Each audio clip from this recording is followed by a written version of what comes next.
To import a Whoop charge, you need to have a Whoop device and a smartphone with the Whoop app installed. First, ensure your Whoop device is fully charged and turned on.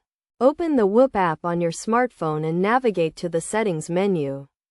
In the Settings menu, select the option to connect or pair your device. Follow the on-screen instructions to complete the pairing process, which will link your Whoop device to your smartphone. Once paired, navigate to the battery or charge section of the app. Select the option to import or sync your charge data. The app will then retrieve the charge data from your device and display it in the app.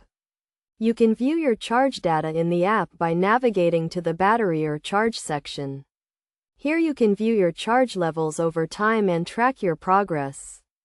It is essential to regularly import your charge data to ensure your app remains up to date and accurate. Best practice is to import your charge data daily to track your progress and optimize your performance. Additionally, you can also use the Whoop app to set reminders to import your charge data and receive notifications when your device needs to be charged. By following these steps and best practices, you can easily import your Whoop charge and track your progress over time.